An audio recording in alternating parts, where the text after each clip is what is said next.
Varicose veins కి సరైన చికిత్స కోసం సంప్రదించండి ఎవిస్ హాస్పిటల్.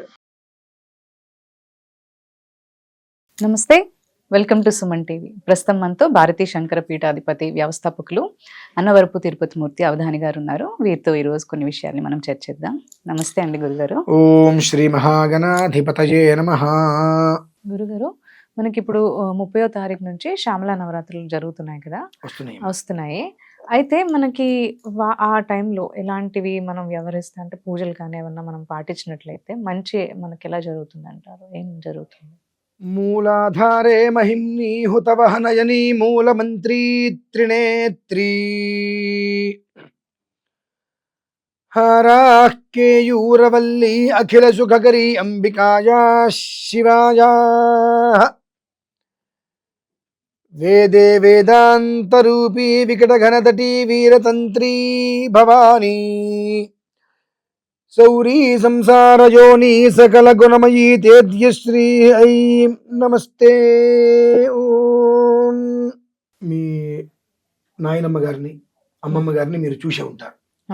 మీ ఇంత వయసు వచ్చే సమయానికి ఎప్పుడైనా ఈ మధ్యకాలంలో కాకుండా మీ పూర్వీకులలో నాయనమ్మ గారి దగ్గర కానీ అమ్మమ్మ గారి దగ్గర ఉన్నప్పుడు ఈ శ్యామలా నవరాత్రులు అనేటువంటి మాట ఎప్పుడైనా విన్నారా? వినలేదు.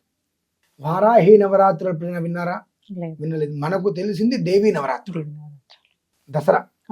ఆ దేవీ నవరాత్రులు మాత్రమే మనకు తెలిసింది. ఈ శ్యామలా నవరాత్రులు కానీ వారాహి గుప్త నవరాత్రులు కానీ ఆషాఢ మాసంలో వచ్చి మనం ఎప్పుడు వినలేదు. మనం ఎప్పుడూ వినలేదు. ఈ మాట నేను ఎందుకు చెబుతున్నాను అంటే, ఒక్కసారి మీరందరూ గమనించండి. మీ వయసు ఎంత ఉంటుంది? ఈ ఒక 5, 6 లేదంటే 10, 12 సంవత్సరాలు సోషల్ మీడియా, ఈ మీడియా వచ్చిన తర్వాత మినహాయిస్తే అతపూర్వం మీ పూర్వీకులలో మీ నాయనమ్మ గారి దగ్గర నుంచి కానీ అమ్మమ్మ గారి దగ్గర నుంచి కానీ ఉన్నప్పుడు శ్యామలా నవరాత్రులు మనం ఇంట్లో కలశం పెట్టాలి, వారాహి నవరాత్రులు మన ఇంట్లో కలశం పెట్టాలి అని ఎప్పుడైనా వచ్చినయ్యా అని ఒక్కసారి మిమ్మల్ని మీరు ప్రశ్న వేసుకోండి. ఆ తర్వాత ఈ వీడియో పూర్తిగా వినండి. ఎందువల్ల అంటున్నానంటే అమ్మా, ఇవన్నీ కూడా రహస్యకృతంగా చేసేవి. బహిష్కృతంగా విగ్రహం పెట్టేసేసి కలశం పెట్టి మీరు 100 మంది రండి కూర్చొని చేసుకోండి అనేటువంటివి కావు. శక్తిని ఉత్పన్నం చేసేటువంటివి. అంటే మనం ఎన్నో రకాలుగా ఉదయం లేస్తే ఎన్నో విధానాలు చేస్తూ ఉంటాం. మనం ఎవరి పనుల్లో వాళ్ళు ఉంటాం. కానీ పీఠాధిపతులు, గృహస్థాశ్రమంలో ఉండేటువంటి కొందరు పూర్ణ దీక్షాపరులు, ఎవరు పడితే వారు కూడా దీనికి అర్హతలు కాదమ్మా. పూర్ణ దీక్షాపరులు, వానప్రస్థానికి సంబంధించిన వారు, ఇలా కొంతమంది ఉంటారు. అంటే నిరంతరము వారికి ఏంటంటే ఇంద్రుని కూర్చోడం. అటువంటి వారు వీటిని దీక్షగా చేస్తారు. ఎందువల్ల చేస్తారు అని అంటే, యద్రాత్రయాత్ కురుతే పాపం తద్రాత్రయాత్ ప్రతిముచ్యతే. ఏ రాత్రి చేసిన పాపం ఆ రాత్రి పోవాలి. ఎప్పటి పాపం అప్పుడే పూర్తిగా నిర్వీర్యమైపోయి మనిషి సుఖంగా ఉండాలి అంటే భగవంతుడి యొక్క శక్తి సమగ్రంగా ఉండాలి. ఆ సమగ్రంగా భగవంతుడి యొక్క శక్తి ఉండాలంటే ఇప్పుడు మనం ఉన్నటువంటి ఈ లోకంలో కష్టం, అందరూ చేయలేరు. కనుక కొన్ని విధానాలుగా కొంతమందికి దాన్ని చెప్పేశారు, ఈ సమయంలో మీరు దీన్ని చేసుకోండి అని. అది మీరు వచ్చారా వాళ్ళు వచ్చారా సంబంధం లేదు, నేను చేశానా లేదా అనేటువంటిది అక్కడ నాకు సంబంధం. ఎప్పుడైతే అంతర్ముఖ సమారాధ్య బహిర్ముఖ సుదుర్లభ, రహస్యకృతంగా చేయవలసింది ఎప్పుడైతే మనం బాహ్యకృతంగా చేశామో అందులో ఉండే పుణ్యం మొత్తం నాశనం అయిపోతుంది. 1000 రెట్లు పాపం అనేటువంటిది ప్రతి ఒక్క మనిషికి తగులుతుంది. ఖచ్చితంగా అనుభవించి తీరుతారు. 15 సంవత్సరాలుగా మనం చూస్తున్నాంగా, వారాహి నవరాత్రులు రాగానే విపరీతంగా ఇలా చేయండి, అప్పుడు రండి, ఇక్కడ రండి, ఇక్కడ రండి అని చూస్తున్నాం. శ్యామలా నవరాత్రులు వస్తే చూస్తూనే ఉన్నాం, మీరు రండి, వాళ్ళు రండి, వీళ్ళు రండి అని. ప్రమాదాలు అవుతున్నాయా? అరిష్టాలు ఆగినాయా? ఏవాగినాయి? మరి ఇంకా పెరుగుతూనే ఉన్నాయిగా. ఏది చెయ్యాలో, ఎప్పుడు ఎలా చెయ్యాలో అది అప్పుడు అలా చేస్తేనే దాని యొక్క ఫలితం. కాదు ఎలా పడితే అలా చేస్తాను అంటే, నేను ఒక విషయం చాలా పచ్చిగా మాట్లాడతాను, దయచేసి ఎవరు ఏమనుకోకండి. ఎందుకంటే అర్థం కావడం కోసం మాట్లాడుతున్నా. పెళ్లి ఎంతమంది చేస్తారండి? ఎంతమంది కలిసి చేస్తారు? కొన్ని 100 మంది కలిసి పెళ్లి చేస్తారు. కానీ తండ్రి మాత్రం వాడు ఒక్కడేగా కావాల్సింది. అంటే ఈ మాట నేను మాట్లాడకూడదు. ఎందుకు మాట్లాడుతున్నానంటే, ఏది ఎప్పుడు ఎలా చేయాలి. 1000 మంది బంధువులు వస్తున్నారు పెళ్లికి, కానీ ఆ 1000 మంది వచ్చినప్పుడు అందరూ సెకండ్లు ఇచ్చుకుంటారు, అందరూ ఒకరొకరు మాట్లాడుకుంటారు. తండ్రి అయినప్పుడు మాత్రం అందరూ వచ్చి వాడికే సెకండ్ ఇస్తారు. అంటే తండ్రి మాత్రం వాడు ఒక్కడే కావాలి. అది ఎలా అయితే కనుక ఉంటుందో ఇది కూడా ఏది ఎప్పుడు ఎలా చేయాలి అనేటువంటిది ఉంటుంది. అది తప్పి చేస్తే ఏమవుతుందమ్మా? చెప్పలేదు. తల్లి నిజం, తండ్రి నమ్మకం. తల్లికే పుట్టాడు, అది నిజం. ఆ తల్లి ఎవరినైతే తండ్రి అని చూపిస్తుందో వాడినే కాదు వాడి పిల్లవాడు నాన్న అని పిలిచేది. అవును. ఆ తండ్రి ఏంటి? నమ్మకం. మనం ఏది ఎలా చెయ్యాలి, ఏది చెప్పబడింది, నవరాత్రుల విషయంలో ఎంత రహస్యంగా ఉంది. శ్యామలా నవరాత్రులు అంటే సరస్వతీదేవి రూపాలు.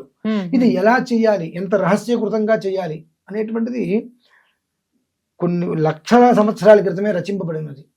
దాన్ని మొత్తం గంగలో తొక్కేసేసి, బూడిదలో పూసేసి, తగలబెట్టి, మంట పెట్టి, నాశనం చేసి ఇవాళ మనకు అవసరమైనట్టుగా మనం చేసుకుంటామమ్మా. అది ఎంతవరకు ధర్మం మనం తెలుసుకోవాలి.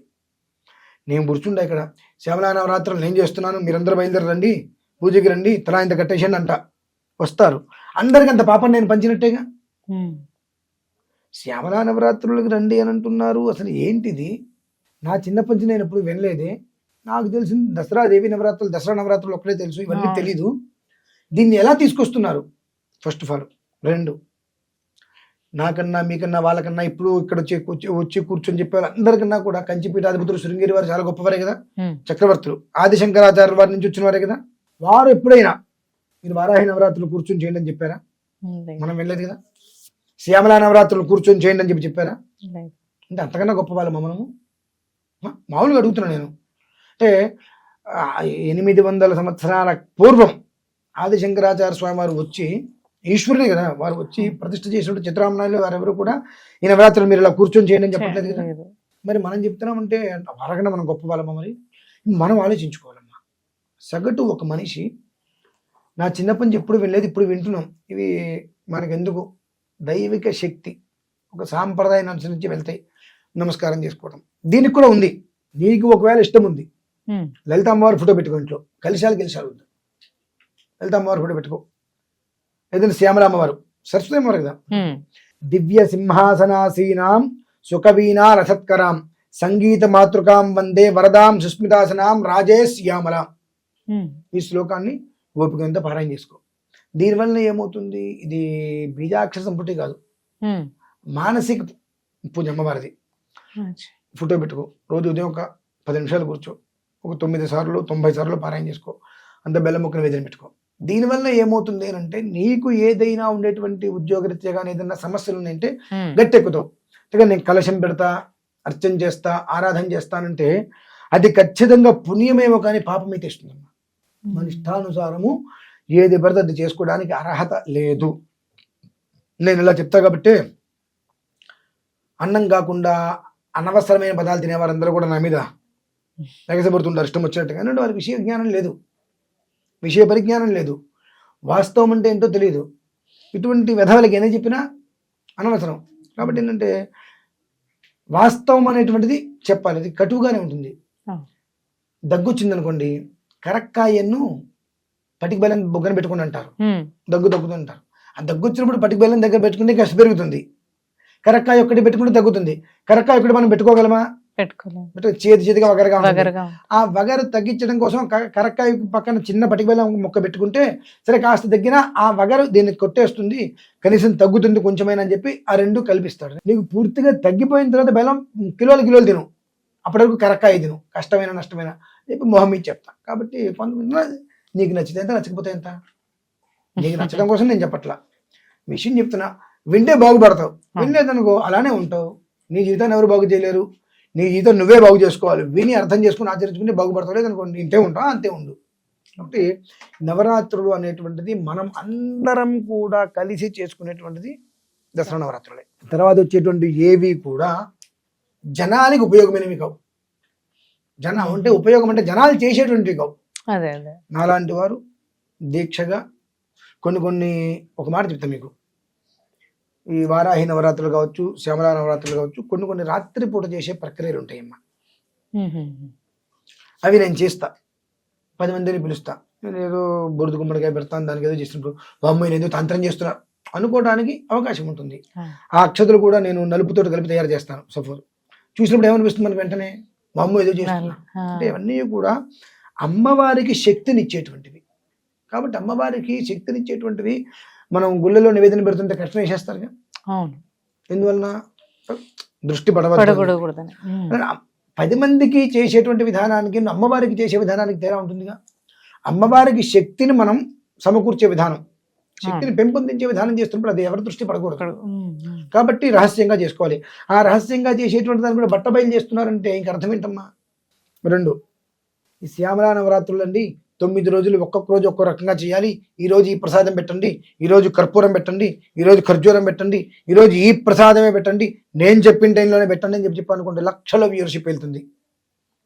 అన్ని లక్షల మంది జీవితాలు నాశనం. చైనా అన్ని లక్షల మంది జీవితం బూడిదలో పోసిన పన్నీరు. ఏం లేదు, మళ్ళీ మొదటి నుంచి రావడమే. తెలుసుకోవాలి.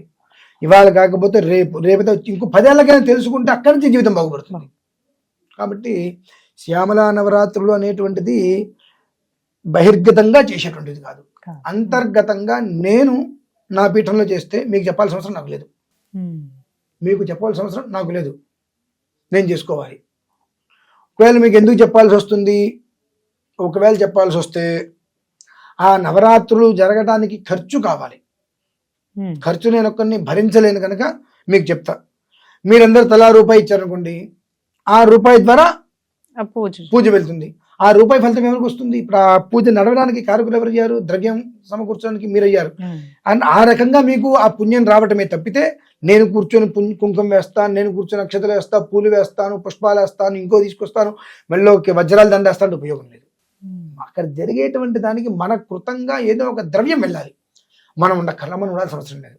కాబట్టి అన్యథా శరణం నాస్తి త్వమేవ శరణం మమ. కాబట్టి అమ్మా నీకు నమస్కారం చేస్తున్నాను, వాళ్ళు ఎవరో పూజ చేస్తున్నారట, నాకు చాతైంది నేను సహకారం చేస్తున్నాను, కాపాడుతుంది. ఈ దివ్య సింహాసనాసీనం అనేటువంటి శ్లోకం మీకు నేను ఇస్తాను, అందులో వేసుకోవచ్చు. ఆ శ్లోకం వాళ్ళు చదువుకుంటుంటే చాలమ్మా. అంతే తప్ప అక్కడ కూర్చొని కలశం పెట్టుకొని ఇవన్నీ చేసుకుంటానంటే లేనిపోయినటువంటి పాపాన్ని మూడగట్టుకోవటమే. దేవుడికి చేస్తే పాపాన్ని మూడగట్టుకోవటం ఎలా అవుతుందండి? మీరు మూర్ఖంగా మాట్లాడుతున్నారు, మీరు మహా కోపిష్టిగా చెప్తున్నారు, భయపెట్టేస్తున్నారు అంటే నీ కర్మ నువ్వు అనుభవిస్తావు. ఏది ఎప్పుడు ఎలా చేయాలో అలా చేయాలి.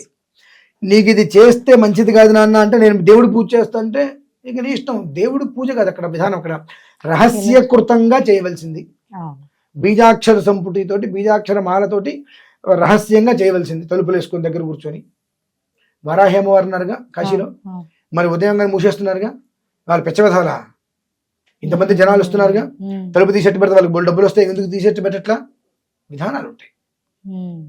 దాన్ని ఎప్పుడైతే తప్పి చరిస్తామో కుటుంబం రోడ్డు మీద పడుతుందమ్మా. కాబట్టి అటువంటి అనవసరమైన పనులు చేయకూడదని చెప్పి నేను మీకు హెచ్చరిస్తున్నా. ఇతరులకు ఇష్టం. అలాగే గురుగారు, ధన్యవాదాలు.